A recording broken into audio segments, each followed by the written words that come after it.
குக்கு செய்தி நேயர்களுக்கு வணக்கம். நான் உங்க தீபிகா. இன்றைய நிகழ்ச்சியின் சிறப்பு விருந்தினர் முனைவர் காமாட்சி நாயுடு அவர்கள். குக்கு செய்தி நேயர்களுக்கு மிக்க நன்றி. 72,000 சப்ஸ்கிரைபர் தாண்டி போயிட்டுருக்கும். இதே போல தொடர்ந்து உங்களுடைய ஆதரவை அளிக்கவும். அது மட்டும் இல்லாமல் லைக் பண்ணுங்க, ஷேர் பண்ணுங்க, சப்ஸ்கிரைப் பண்ணுங்க, மறக்காம பெல் ஐக்கானையும் கிளிக் பண்ணுங்க. வணக்கம் சார். வணக்கம் சார். நடந்து முடிஞ்சிருக்கக்கூடிய சட்டமன்ற தேர்தலுடைய கவுண்டிங் போயிட்டு இருக்கு. இதை நீங்க எப்படி சார் பாக்குறீங்க? தம்பி விஜய் அவர்களுக்கு என்னுடைய மனமார்ந்த வாழ்த்துக்கள். தமிழகத்தில் இருக்கக்கூடிய பொதுமக்கள் எப்போவுமே ஒரு பார்ட்டிக்கு தான் வாக்களிப்பாங்க. அந்த மாதிரி இப்போ ஏற்கனவே ஆண்ட கட்சிக்கும் ஆண்டுக்கிட்டு இருக்க கட்சிக்கும் வாக்களிக்காமல் புதுசாக ஒருத்தருக்கு வாக்களிக்கணுங்கிறத மக்கள் சொல்லும்போது நான் கூட வேடிக்கையாக பார்த்தேன். என்ன சும்மா விளையாட்டுத்தனமாக பேசுகிறாங்களே அப்படின்னு சொல்லி. அது கடைசியில் பார்த்தா நிஜமாயிடுச்சு. இது எப்படி என்னங்கிறதெல்லாம் நமக்கு தோண்டி தொழுவி ஆராய வேண்டிய அவசியம் இல்லை. மக்கள் வாக்களிச்சிட்டாங்க. மக்கள் என்ன ஒரு காரணத்துக்காக இருக்கும்னு நினைக்கிறீங்க? காரணங்கிறதெல்லாம் ஒன்றும் இல்லைடா. இவங்க எல்லாமே அந்த சினிமா மோகத்தில் வாக்களிக்கப்பட்டது தானே தவிர, ரெண்டாவது கட்டமைப்பு ஆதவ் அர்ஜுனுடைய கட்டமைப்பு சூப்பர் டூப்பர் கட்டமைப்பு. அதை சும்மா சொல்லக்கூடாது. நான் ஏற்கனவே பேசியிருக்கோம், நம்ம சேனல்களில் சொல்லியிருக்கேன். ஒவ்வொரு தொகுதிகளுக்குமே அவர் 10 நபர்களை அங்கே நியமித்து அங்கங்கே ஒர்க்குகளை பண்ணிகிட்ருக்காரு. 234 தொகுதிகள்லையும் ஆளை நியமித்து ஒர்க் பண்ணிகிட்ருக்காரு. சென்னையிலையும் கிட்டத்தட்ட ஒரு 400 பேர் வேலை பார்க்குறாங்கன்னு சொன்னான். அது அவருடைய உழைப்பு, பொருளாதார செலவு. அவர் அதிகமாக பொருளாதாரம் செலவு பண்ணி இந்த மாதிரி கட்டமைப்பை பண்ணார். ரெண்டாவது விஜய்க்கு இருக்கக்கூடிய அந்த மாசு, அதாவது சூப்பர் ஸ்டார் அப்படிங்கிற அந்த சூப்பர் ஸ்டாருங்கிறத காட்டிலும் உச்சபட்ச நடிகருங்கிற அந்த ஒரு அந்தஸ்து, இதெல்லாம் சேர்ந்து அவருக்கு ஒரு நல்ல வெற்றி வாய்ப்பை கொடுத்துருக்கு. அவருக்கு இன்னும் கொஞ்சம் இன்னும் ஒரு 10-15 சீட்டு 10 சீட்டு இருந்தால் இன்னும் கொஞ்சம் வெற்றி இண்டிவிஜுவலாக இருக்கும். ஏன்னா 118 தொகுதி வேணும். பட் இதுவரை மெஜாரிட்டி வந்தது 110 வருது, 111 வருது, திரும்ப இப்போ 109க்கு வருது, 108க்கு வருது. ஸோ எது எப்படி இருந்தாலும் அவருக்கு மெஜாரிட்டி அவர் தான் ஆட்சி அமைக்க போகிறாரு. அவர் தான் முதலமைச்சர். அதனால் முதலமைச்சருக்கு என்னுடைய வாழ்த்துக்கள். அந்த இதுக்காக வாக்களிக்கிறதுக்கு முன்னாடி அந்த வாக்களிக்க வைத்த அந்த கட்சியினுடைய ஏகப்பட்ட தொண்டர்களுக்கும் என்னுடைய வாழ்த்துக்கள். மிக சிறப்பாக செயல்பட்டு ஏதோ விசில் அடித்தான் கூட்டம்னு நம்மெல்லாம் நினச்சிட்டு இருந்தோம். ஆனால் அந்த விசில் கடைசியில் வெற்றி வாய்ப்பை தேடி தந்திருக்குங்கும்போது மனதார இந்த வெற்றியை நம்ம ஏற்றுக்கிட்டு தான் ஆகணும். பட் அவர் நல்லாட்சி கொடுக்கணுங்கிறது என்னோடய நம்பிக்கை. நல்லாட்சி கொடுப்பாருங்கிற நம்பிக்கை இருக்குது. ஏன்னா இப்போ எப்படி நல்லாட்சி கொடுத்த திமுகவையே தூக்கி எறியும் போது நாளைக்கு இவர் திமுகவை காட்டிலும் நல்ல முறையில் ஆட்சி கொடுத்துருந்தா ஏன் திமுகவை இல்லை. அதாவது இது இவருக்கு கிடைச்ச இண்டிவிஜுவல் கிடைச்ச வெற்றியை தவிர அந்த கட்சிக்கு கிடைச்ச வெற்றி கிடையாது. இப்போ தாவேகாவுக்கு கிடைச்ச வெற்றியானா நோ. விஜய் அவருடைய தனிப்பட்ட அவருடைய செல்வாக்குக்காக கிடைச்ச வெற்றி, ஆதவ் அர்ஜுனுடைய ஒர்க்குக்கு கிடைச்ச வெற்றி. ஆகவே இது தனி ஒரு மனிதனுடைய வெற்றியாக தான் பார்க்க முடியுமே தவிர அவருடைய கட்சியினுடைய வெற்றியாக பார்க்க முடியாது. ஒரு காலத்தில் ஜெயலலிதா சொல்லுவாங்க, நான் யாரை நிப்பாட்டினாலும் ஜெயிப்பாங்க அப்படின்னு. அது மாதிரி இவர் யாரை நிப்பாட்டினாரோ அவங்க பூரா ஜெயிக்கிறாங்க.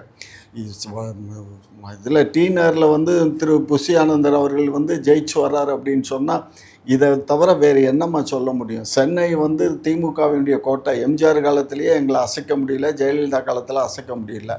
அப்படிப்பட்ட கோட்டையவே அசைச்சிட்டார் விஜய் அவர்கள். ஆகவே விஜய்க்கு இருக்கக்கூடிய இந்த செல்வாக்கை அவர் நிலைநிறுத்தணும். அது அவர் எப்படி பண்ணுறாரு ஏன்னு கேட்டிங்கன்னா, பதவிக்கு முன்னாடிங்கிறது வேறு, பதவிக்கு வந்த பின்னாடிங்கிறது வேறு. ரெண்டாவது இப்போயே சிலர் என்கிட்ட ஃபோனில் எல்லாம் என்ன பேசுகிறாங்க, அவருக்கு கூட இருக்கக்கூடிய ஐஏஎஸ் ஐபிஎஸ் ஆஃபீஸர்ஸ் எல்லாம் ஏற்கனவே சொம்படிச்சிட்டு இருந்தாங்க. நீங்களே போன 2 சேனலில் கேட்டீங்க, நீலாங்கரை பக்கமாக நிறைய பேர் பார்த்து போயிட்டுருக்காங்கன்னு. இந்த மாதிரி ஆட்களை எல்லாம் அவர் ஊக்குவிக்காமல் அவருக்கு என்ன எதை யாரை போட்டால் என்னங்கிறது அவங்களுக்கு தெரியும். அதுக்கு ஏன்னா அவர் கூடயே ஒரு ஐஆர்எஸ் ஆஃபீஸர் இருக்கார். அவங்களெல்லாம் கணக்கு பண்ணி எதாவது பண்ணுவார். ஆகையினால அந்த ஒரு எனக்கு என்னென்னா அதிகாரிகளுடைய ஆட்சியாக மாறிடக்கூடாதுங்கிறது என்னுடைய எண்ணம். ஏன்னா அதிகாரிகளை சாதாரணமாக எடை போட முடியாது. அவங்க இதில் ஸ்டாலின் அவர்களையே எடப்பாடி அவர்களையே அடக்கி வச்சான் அதிகாரிகள். அவங்க அதையும் மீறி தான் ஆட்சி பண்ணாங்க. இப்போ இவரே வந்து அந்த மாதிரி பண்ணிட்டாங்கன்னா ரொம்ப சிரமம். ஆனால் அதையும் தாண்டி அவர் பண்ணுவார். விஜய் அவர்களை அதிகாரிகள் அடக்க செஞ்சிருவாங்கன்னு நீங்க சொல்றீங்க? ஆமாம், ஏன்னா அதிகாரிகள் வந்து எப்படின்னா ஒரு ஒரு காரியம் ஏற்கனவே வந்து இவர் சொல்லியிருக்கார். யார், ராஜீவ்காந்தி இறக்கிறதுக்கு முன்னாடி அவர் ஒரு கூட்டத்தில் பேசும்போது சொன்னார், பார்லிமெண்ட்டில் ₹1 நான் மக்களுக்காக செஞ்சால் அது அவங்களுக்கு அங்கே போய் சேரும்போது 19 பைசா 20 பைசாவாக தான் போய் சேருது, இடையிலேயே 80 பைசா போயிடுது. அது மாதிரி தான் இந்த நாட்டினுடைய கட்டமைப்பு இருக்குது அப்படின்னாரு. அதெல்லாம் உண்மைதான்.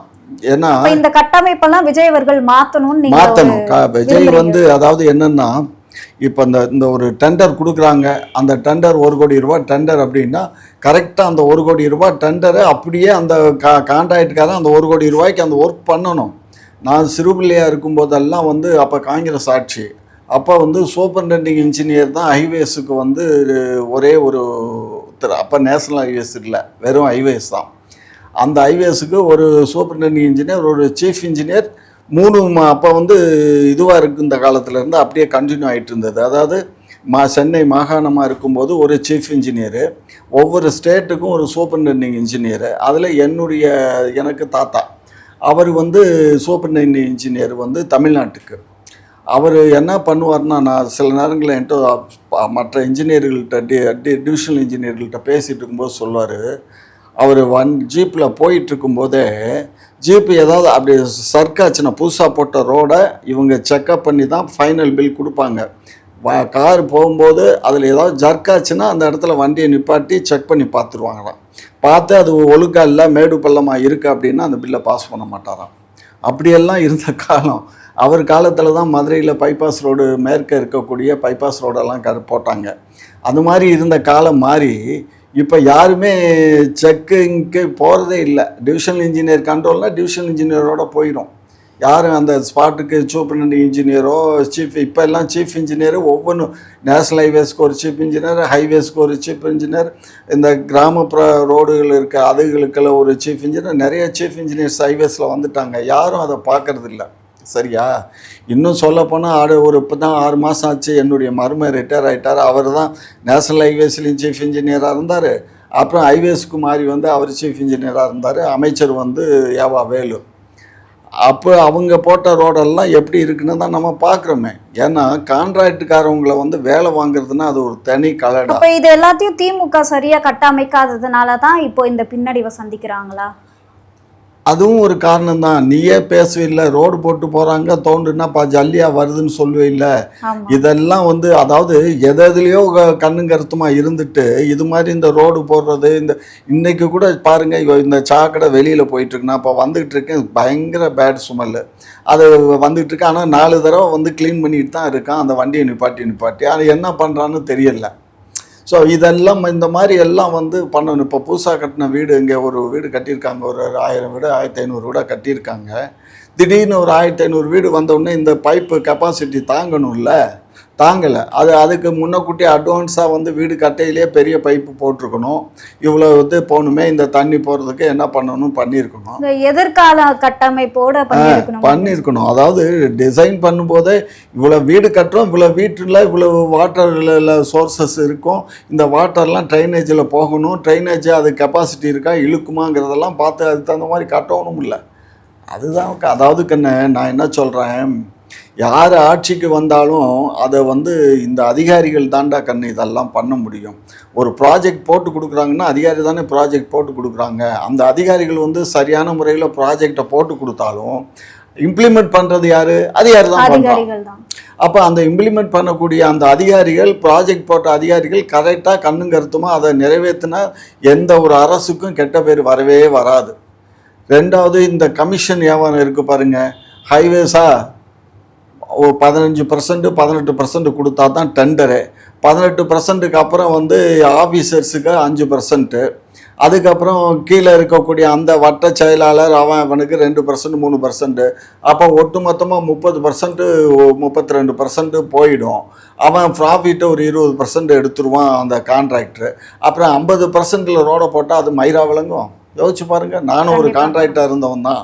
நானெல்லாம் யாருக்கும் வந்து காசு கொடுக்கலாம் மாட்டேன்னு சொல்லிட்டேன். முடிஞ்சால் வேலையை பார்க்கணும். கோர்ட்டுக்கெல்லாம் போனேன், அதெல்லாம் உங்களுக்கு தெரியாது. என்னால் இந்த காசு கொடுக்க முடியாது, இதுதான் வேலை, இந்த வேலையை தான் கரெக்டாக நான் பண்ணுவேன் ஆஸ் பர் அக்ரிமெண்ட்டு. இதை மீறி நீங்கள் ஏதாவது பண்ணணுன்னா நான் பண்ண முடியாதுன்னு சொல்லி கோர்ட்டில் போய் ஸ்டே வாங்கி உட்காந்துட்டு, அதுக்கப்புறம் ஐஏஎஸ் ஆஃபீஸர் அப்போ லட்சுமி ரத்தன் இருந்தார். அவர் வந்து என்னை கூப்பிட்டு சைட் ஹவுஸில் கூப்பிட்டு விட்டு பஞ்சாயத்து பண்ணி அந்த சூப்பர்டென்ட் இன்ஜினியரு சீஃப் இன்ஜினியர்லாம் கூப்பிட்டு டோஸ் விட்டு அதுக்கப்புறம் சமாதானம் பண்ணி அதுக்கப்புறம் கேஸை வாபஸ் வாங்கிட்டு நான் அந்த ஒர்க்கை முடிச்சேன்னு வச்சுக்கோங்க. என்ன மாதிரி எத்தனை பேர் இருந்துருவாங்க? குறைவிடா. அதாவது அவங்களுக்கு எங்கிட்டாவது லாபம் கிடைக்கணும் அப்படின்னு தான் பார்ப்பாங்களே தவிர அதிகாரிகளை பாய்ச்சிக்கணும்னு நினைக்க மாட்டாங்க. அதிகாரிகளை பாய்ச்சிக்கிட்டா அடுத்த ஒர்க்கு நான் அந்ததோட க்ளோஸ் பண்ணிட்டேன். 93ஓட நான் டிசம்பரோட ஃபைனல் பில்லை வாங்கி அந்த ஒர்க்கே நான் கான்ட்ராக்ட் ஒர்க்கே முடிச்சிட்டேன். காரணம் என்னென்னா அடுத்து போனோம்னா நம்மளை போட்டு பார்த்துருவானுங்க. தேவை என்ன இருக்குது வேண்டாம் அப்படின்னு விட்டுட்டேன். அது மாதிரி எவ்வளோ கான்ட்ராக்டர்ஸும் ஒழுக்கமான கான்ட்ராக்டர்ஸ் இல்லை. எப்படியாவது ஒரு வேலை எடுத்தால் ஒரு வீடை கட்டிடணும், தான் பொண்ணு கல்யாணத்தை பண்ணிடணும், இல்லை ஒரு 10 ஏக்கரை நிலத்தை வாங்கணும்னு தான் நினச்சிக்கிட்டு அவன் கான்ட்ராக்ட்காரன் வர்றான். அந்த டிபார்ட்மெண்ட்டில் இருக்கக்கூடிய இன்ஜினியர்ஸு அதுக்கப்புறம் இருக்கக்கூடிய அமைச்சர் பெருமக்களும் அதில் ஏதாவது பணத்தை சுருட்டணுங்கிறதான் பார்க்குறான். இதுதான் வந்து தமிழ்நாட்டினுடைய சாவக்கேடாக இருக்குது. காங்கிரஸ் ஆட்சி காலத்தில் இந்த இதெல்லாம் கிடையாது, அதை நம்ம மறுக்க முடியாது. காமராஜர் பக்தவச்சலம் ஆட்சி காலத்தில் ஒழுக்கமாக இருந்துச்சு. அந்த ஒழுக்கம் ஜனத்தொகை கூட கூட தேவைகள் அதிகரிக்க அதிகரிக்க, ஏன்டா கண்ணு ஒரு பியூனு பார்த்தீங்கன்னா அந்த பியூனு வந்து வீட்டில் பார்த்தீங்கன்னா ஒரு கார் இருக்குது, ஒரு 2 பைக் இருக்குது, ஒரு பிள்ளைக்கு ஒரு பைக்கு, அவருக்கு ஒரு காரு, ஒரு பியூனுக்கு எங்கேயாவது குடும்பத்தோடு போகணுன்னா அந்த காரை எடுத்துகிட்டு போர் வர்றாரு. அவருக்குன்னு சொந்தமாக ஒரு பங்களா டைப்பில் ஒரு வீடு. ஒரு பியூனுக்கு எப்படி ஒரு கலெக்டர் ஆஃபீஸில் பியூனாக வேலை பார்க்குறவனுக்கு ஏது இவ்வளோ சொத்து, அவன் சம்பளம் என்ன யோசிச்சு அவங்க கண்டிப்பாக லஞ்சம் வாங்கி தான் இதை எல்லாம் வாங்காமல் எப்படிடா கண்ணு சம்பாதிக்க முடியும்? இப்படி தான். சரி, பிள்ளையிலேயே நல்ல ஸ்கூலில் கொண்டு பணத்தை கட்டி படிக்க வைக்கிறதுக்கே முடியுமா? அவன் பேசிக் பே என்ன, மொத்த சம்பளம் எவ்வளோ வருது? இன்றைக்கி இருக்க விலைவாசி உயர்வில் இன்றைக்கி எங்கள் குடும்பத்துக்கெலாம் 1 லட்ச ரூபா வந்தால் தான் அந்த இது சரியாக வருது. 1 லட்ச ரூபாய் கம்மியாக செலவு பண்ண இயலலை. அப்படி இருக்கும்போது ஒரு பியூனுக்கு சம்பளம் பார்த்தீங்கன்னா 40 ரூபா 45 ரூபாக்குள்ளே தான் வரும். இந்த 45 ரூபாக்குள்ளே வேலை பார்க்குறவன் ஒரு பங்களா கட்டுறான், கார் வச்சுருக்கான். கார் வச்சுருக்கிறது பிரச்சனை இல்லை, அதுக்கு ஃபியூல் போடணும்ல, பெட்ரோல் போடணும்ல, பைக்குக்கு பெட்ரோல் போடணும், ஒர்க் ஷாப்பில் பார்க்கணும். இவ்வளோ செலவு அவனால் பண்ண முடியுது, மெயின்டைன் பண்ண முடியுதுன்னா எப்படி முடியுது? இப்படி தான். சார், இப்போ இதில் இன்னொரு விஷயம் என்ன அப்படின்னு பார்த்தீங்கன்னா, விஜய் அவர்கள் 111 112 இதுலேயே தான் இருக்காரு. அவர் ஆட்சி அமைக்கணும்னா 118 வந்து தேவைப்படுது.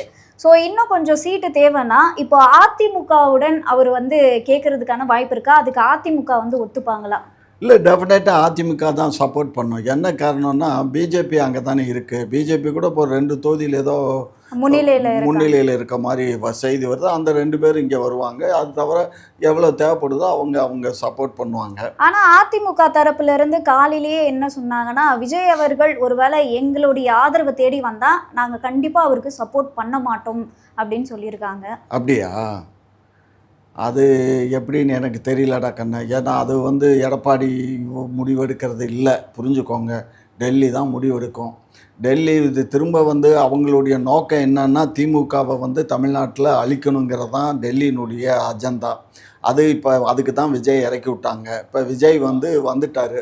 ஸோ அப்படி வந்திருக்கும்போது அவருக்கு வந்து என்ன ஆகும் யோசிச்சு பாருங்கள். இப்போ ஓரளவுக்கு வந்துட்டார்ல, அதனால் இப்போ பிஜேபி இறங்கி சப்போர்ட் பண்ணும். பிஜேபி சொன்னால் அவர் செய்ய போகிறாரு. ஏமா நான் சொல்கிறது அவங்க சொல்கிறதெல்லாம் ஒன்றும், அதாவது ஏழை சொல்கிறது வந்து அம்பலத்துக்கு ஏறாது, சொல்கிறவங்க சொன்னால் தான் அம்பலத்துக்கு போகும். அது மாதிரி பிஜேபி சொன்னால் இவங்க அப்போ மேலிடம் இன்னும் முடிவெடுக்கலை, அதனால் இந்த ஒரு விஷயத்த வெளியிட்டிருக்காங்க அப்படின்னு சொல்கிறீங்களா? மேலிட யார் சொன்னா? எடப்பாடி தானே தலைவர். என்டிகே தலைவர் யார்? எடப்பாடி. எடப்பாடி சொன்னாரா? இல்லை. இன்னும் எடப்பாடி சொல்லாமல் அதான் பொன்னையா அப்படின்றவர் தான் இதை வந்து சொல்லியிருக்காரு. நான் என்ன சொல்கிறேன், பொன்னையன் வந்து அவர் முன்னாள் எங்கள் அண்ணா எம்ஜிஆர் காலத்திலேயே அவர் சட்ட அமைச்சராக இருந்தார். அதுக்கப்புறம் கல்வி அமைச்சராக கூட வந்தார், இருக்கலாம். அது ஆனால் இப்போ வந்து எல்லா முடிவு எடுக்கிறது வந்து எடப்பாடியும் அமித்ஷாவும் தான். அவங்க 2 பேர் எடுக்கிறது தான் முடிவை தவிர மற்றபடி ஒன்றும் கிடையாது. சரியா? அப்போ இவர் வந்து அதிகாரப்பூர்வமாக வெளியே வந்து சொல்கிறாருன்னா அது எடப்பாடி அவர்களுக்கு தெரியாமலே வந்து சொல்கிறாரு. சொல்ல முடியாதும்மா. ஏன்னு கேட்டிங்கன்னா இப்போ வந்து எடப்பாடி வந்து அவர் எங்கே இருக்கார், இங்கே சென்னையில் இருக்காரா நேட்டிவில் இருக்காரான்னு தெரியல. அப்படி எங்கே இருந்தாலும் இருக்கட்டும், எடப்பாடிகிட்ட பேசி அவர் இந்த முடிவை சொல்லுவாங்கன்னு நம்ம எதிர்பார்க்க முடியாது. அப்படி ஒரு கால் வந்து அவர் சப்போர்ட் பண்ணலை, டிஎம்கே சப்போர்ட் பண்ணலை அப்படின்னா, அவர் ஃபுல் மெஜாரிட்டியில் ஆட்சி அமைக்க முடியலன்னா மறுபடியும் கவர்னர் ஆட்சி டிக்ளேர் ஆகிடும். புரியுதுங்களா? கவர்னர் ஆட்சி டிக்ளேர் ஆச்சுன்னா 6 மாதம் கவர்னர் ஆட்சி, 6 மாதம் கழித்து திரும்ப ரீஎலெக்ஷன் நடத்தணும். சரிங்களா? அப்போ ரீஎலெக்ஷன் நடத்தும்போது யாருக்கு வெற்றி வாய்ப்புங்கிறத அப்புறம் மக்கள் தான், அப்பயும் மக்கள் தான் தீர்மானிக்கணும். சரியா சார்? அதற்கான வாய்ப்புகள் இப்போ இருக்கா? மறுபடியும் வந்து மெஜாரிட்டி இல்லாமல் ஒரு கட்சி ஆட்சி அமைக்க முடியாமல் கவர்னர் ஆட்சி வந்து அமைஞ்சு அதுக்கப்புறம் வந்து மறுபடியும் தேர்தல் வைக்கிறதுக்கான சூழ்நிலையெல்லாம் இருக்கா இப்போ? இல்லைம்மா, என்னையை பொறுத்த மட்டிலும் வந்து திமுகவுக்கு ஆதரவு கொடுக்காது. திமுக வந்து விஜய்க்கு ஆதரவு கொடுக்காது. விஜய் கேட்டாலுமே கொடுக்க மாட்டாங்கன்னு. ஆனா திமுக கொடுக்கலனாலும் காங்கிரஸ், இந்த சிபிஎம் இந்த மாதிரியான கட்சிகள் அவங்கள அதிகமாக இல்லையே, ஒன்றும் பெருசா இல்லையே. சிபிஐ அவங்க என்ன 2 தொகுதி. திமுக கூட்டணியில ஒருவேளை கை வச்சுட்டா என்னப்பா? திமுகவுடைய கூட்டணியில விஜய் அவர்கள் வந்து பேசி பார்த்தா? அதாம்மா, திமுக கூட்டணியில் அதாவது ஒரு விஷயம்டா, பணத்துக்கு மயங்காதவன் யாரும் இல்லை, பணம் கூட மயங்குதுங்கிறாங்க. நாளைக்கு ஒரு 100 கோடி ரூபா தர்றேன் ஒரு எம்எல்ஏக்குன்னு சொன்னாக்க, ஒரு 10 எம்எல்ஏ வேணும்னா 1000 கோடி செலவு பண்ணிட்டு போகிறான். அவன்கிட்ட பணமாக இல்லை. அதான் ஆதவ அர்ஜுன் கூட இருக்கானே. இப்போ அவன் மாமியா இப்போ இதில் வந்துட்டு இருக்கு தெரியுமா? அது ஜெயிச்சிரும், முன்னிலையில் இருக்குது. சரி, அதனால் எது வேணாலும் எப்படி வேணாலும் நடக்கலாம்டா. மதில் மேலே பூனை இருக்குது, அது கீழே இந்த பக்கமும் தவலாம் அந்த பக்கமும் தவலாம். பட் எது எப்படி இருந்தாலும் நம்ம பொறுத்து இருந்து தான் பார்க்கணும். ஆனால் மக்கள் வந்து எப்பயுமே தமிழ்நாடு அரசியலில் எனக்கு தெரிஞ்சு இந்த மாதிரி எப்பயும் கொடுத்ததே இல்லை. ஒரே ஒரு முறை கலைஞர் இருக்கும்போது 96 சீட்டு வந்தது. அதுக்கப்புறம் காங்கிரஸ் எங்கள் கூட்டணியில் இருந்ததுனால நாங்கள் கூட்டணி ஆட்சி அமைக்காமல் நாங்கள் இண்டிவிஜுவல் ஆட்சி அமைச்சோம். பட் காங்கிரஸ் சப்போர்ட் இல்லை. அப்போ தான் ஜெயலலிதா அம்மா கூட சொல்லுவாங்க, எங்களை பார்த்து ரொம்ப ஒரு மாதிரி ஒரு சிறுபான்மை கட்சி அப்படிங்கிற மாதிரி அந்த அம்மா சொல்லுவாங்க. இப்போ இவர் ஆட்சி அமைச்சாலும் அந்த சொல் வரும். இன்கேஸ் இவரே வரலைன்னா கூட நான் மறுபடியும் ரிசைன் பண்ணுறேன்னு சொல்லி இந்த எம்எல்ஏ பூராத்தையும் ரிசைன் பண்ண சொன்னாலும் சொல்லுவார். ஏன்னா அப்படிப்பட்ட ஆள் அவர். புரியுதுங்களா? இல்லை, அவரை ஏன் சொல்லணுன்ற ஒரு அவசியம் எங்கே இருக்குது? ரிசைன் பண்ணுங்கன்னு ஏன் அவரை சொல்ல? இல்லைடா, அதாவது யாருமே சப்போர்ட் பண்ணலைன்னா நான் ரிசைன் பண்ணிடுவோம், திரும்ப ரீஎலெக்ஷனுக்கு நான் ரெக்கவுண்ட் பண்ணிடுவேன் அப்படின்னு சொன்னார்னு வச்சுக்கோ, போயிடும். ரெண்டாவது இவருக்கு மெஜாரிட்டி வந்துச்சுன்னா இவர் கவர்னர்கிட்ட எனக்கு வந்து 110 தொகுதியில் நாங்கள் ஜெயிச்சிருக்கோம், இல்லை 105 தொகுதியில் ஜெயிச்சிருக்கோம், எங்களுக்கு வந்து ஃபுல் மெஜாரிட்டி வந்துடும், எங்களுக்கு நான் சட்டமன்றத்தில் நான் மெஜாரிட்டி காட்டுறேன்னு சொல்லி பொறுப்பேற்றுப்பார்.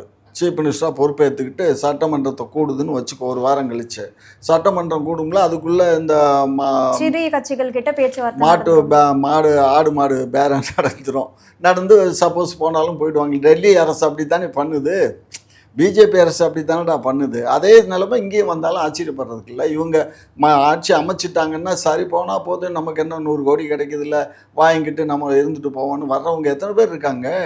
சார், இப்போ திமுக வந்து 3ஆம் நிலைக்கு தள்ளப்பட்டிருக்கே, இதை பற்றி உங்களோட கருத்து சார்? இல்லைம்மா, இது திமுகவுக்கு ஒரு நல்லதொரு பாடம்மா. மக்களோட எதிர்ப்பாக பார்க்குறாங்களே. அதான் மக்கள் வந்து திமுகவை ஒரு எதிர்ப்பாக பார்க்கறது வந்து இவர் வந்து செஞ்ச சேவைகளை மக்கள் மறந்துட்டாங்கம்மா. திமுக வந்து நான் இதுவரை, அதாவது 1000 தப்புக்கள் இருந்தாலும் கூட, ஆனால் நல்ல முறையில் ஆட்சி பண்ணாங்க. இன்றைக்கி வட சென்னையெல்லாம் எடுத்துக்கிட்டிங்கன்னா, இன்றைக்கி வட சென்னைன்னா ஒரு பூங்கா நகரம் மாதிரி மாற்றிட்டாங்க. வட சென்னையே ஒரு பூங்கா நகரம். எத்தனை பூங்காக்கள், எத்தனை கல்யாண மண்டபங்கள், எத்தனை பஸ் ஸ்டாண்ட். ஆனால் அந்த பகுதியிலேயே விஜய் அவர்கள் தான் முன்னிலை. அதைத்தான் சொல்கிறேன் நான். அந்த பகுதிகள் எல்லாமே வட சென்னை பூரா அவ்வளோ டெவலப்மெண்ட்டு. தென் சென்னையில் எதுவுமே அவங்க பண்ணலை.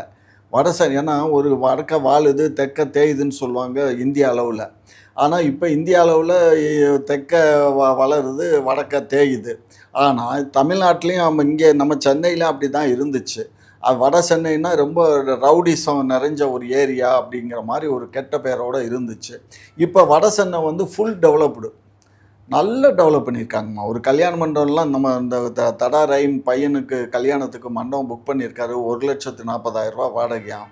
சூப்பர் டூப்பராக இருக்கும் மண்டபம்.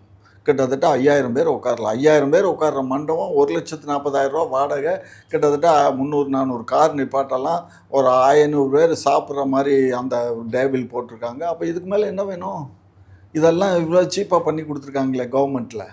நான் என்ன சொல்கிறேன், மக்கள் வந்து திமுகவும் பல வருஷம் ஆண்டுட்டாங்க, அதிமுகவும் ஆண்டுட்டாங்க. புதுசாக ஒருத்தர் வர்றாரு. 2வது அவர் சினிமா நடிகர். அவர் வந்தாருன்னா அவருக்கு பணம் தேவையில்லை. அவர் மக்கள் பணத்தை சுரண்ட மாட்டார்.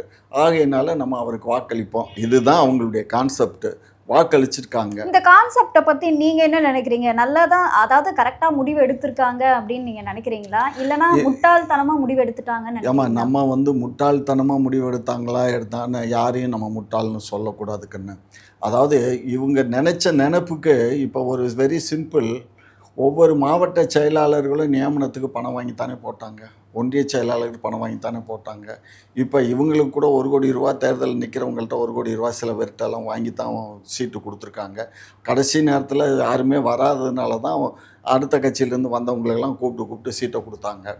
ஸோ அப்போ ஊழல் அங்கேயே இருக்குல்ல. இப்போ மட்டும் இல்லை ஊழல். அவர் சினிமா படம் ரிலீஸ் பண்ணும்போதே 100 டிக்கெட்டு ரூ. 1000 ஊழல் நடந்துச்சு. அது அப்போ அவரை விஜய் தாக்காது. அவர்கள் ஆட்சி அமைத்தாலும் ஊழல் செய்வாருன்னு கண்டிப்பாக அவர் செய்யலைனாலும் அவர் கூட இருக்கவங்க புத்தி சொல்லுவாங்க, இப்படிலாம் பண்ணணுங்க, நம்ம அடுத்த தேர்தலை சந்திக்கணும், நமக்கு இத்தனை 1000 கோடி வேணும், அப்போ நம்ம இந்த மாதிரியெல்லாம் பண்ணால் தான் வரும் அப்படின்னு சொல்லத்தான் செய்வாங்க. இவர் அதெல்லாம் இல்லை, நம்ம வந்து நேர்மையாக பண்ணணும்னு அவரை பொறுத்த மட்டும் அவருக்கு பணம் தேவையில்லாமல் இருக்கலாம்.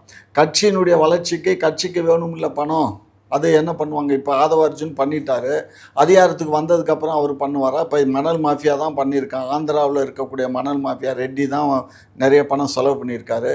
அடுத்து அவருக்கு தானே கான்ட்ராக்ட் போகும். அப்போ இவங்களும் ஊழல் தான் மற்ற கட்சிகள் மாதிரி அப்படின்னு சொல்லுங்க. இன்னும் அவங்க வந்து மக்களுக்கான திட்டங்களையும் செய்யலையே, செய்யறதுக்கு முன்னாடி ஊழல் பண்ணுவாங்கன்னு எப்படி சொல்றீங்க? அதாவது ஊழல் பண்ணுவாங்கன்னு நான் சொல்லலைம்மா.